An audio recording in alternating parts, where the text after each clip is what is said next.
Makinig na kayo!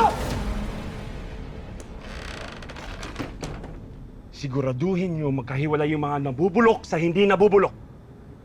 Hindi wala kayong hapunan. Bilis! Pumasok lang kayo. Baho dito. Baho, pare. Nalat ata to ng mga aso eh. Arte mo. Hindi ka to amoy ng kwarto mo. Ay, wow ha.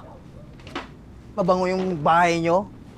Ikaw talaga, injured ka na nga, naghahanap ka pa ng gulo. Alam mo, tulungan mo na lang kami. Kami na magwawalis. Tapusin nyo na yan. Mabilis na tayo dito.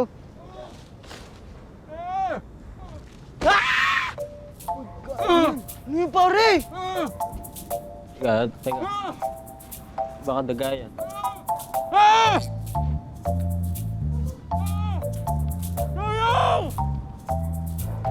Uy! Uy!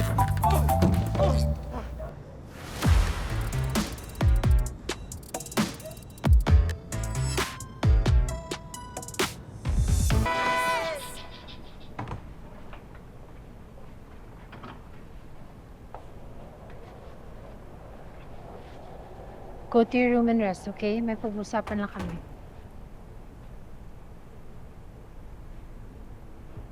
Nasa bagong buhay na ang mga batang Riles. Magandang balita yan.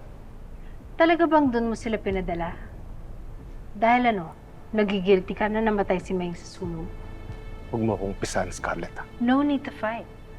I agree with your decision. Sobra-sobra ng kawang-gawang ginagawa natin para sa mga taga-Riles na yan. And no one will ever link ka sa nangyaring sunog.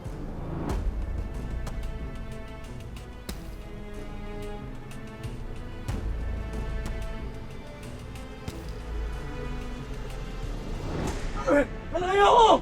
Malayo ako!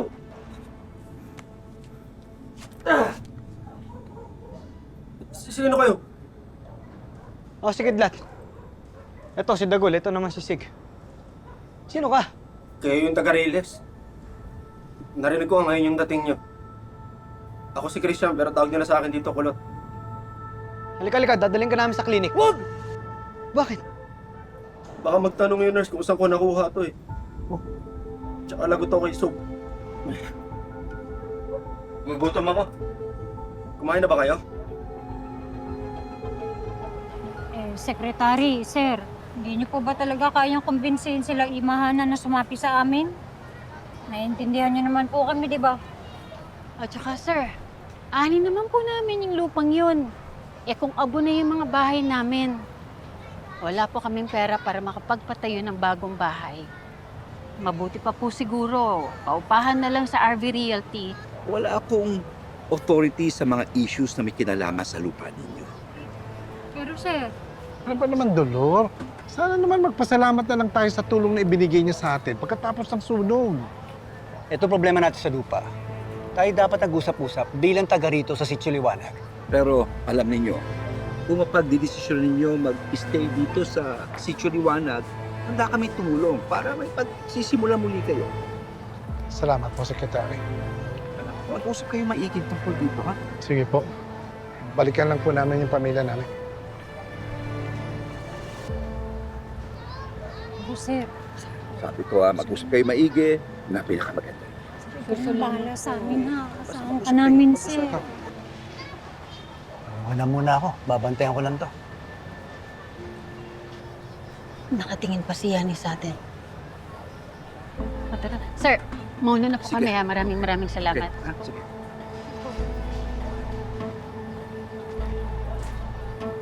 Bahala kayo sa mga tao dito, ha? Matati pagkain nila lahat, ha? Okay po. Sige po, salamat po. Sige, Ingat po. Secretary, pwede ba kayong kausapin ng personal? Oh, bakit? Tol, ba't hindi mo kaya isumbong si Sob kay Miss Joyce? Hanggang 6 PM na si Miss Joyce dito.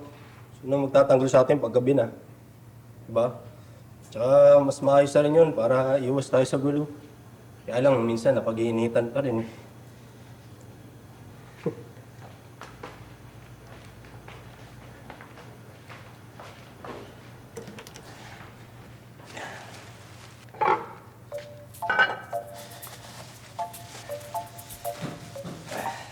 Gutom na kayo?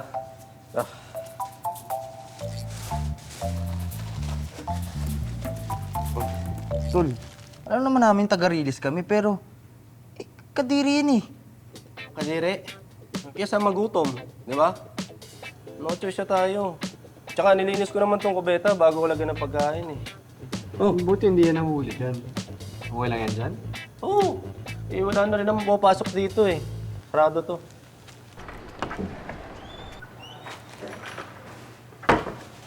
Teka. Ito na yung mga assignment ni Junior ha. Nag-drawing pa ako dito para mas maintindihan niya. Ayan. Top 10 na anak mo niyan. Wala kayong nakita ha? Uy, bago yan. Sige, salamat.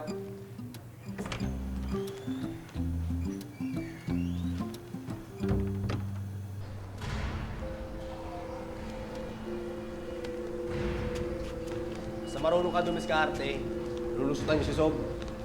Daig ng matalino ang malakas. Relax. May oras para dyan.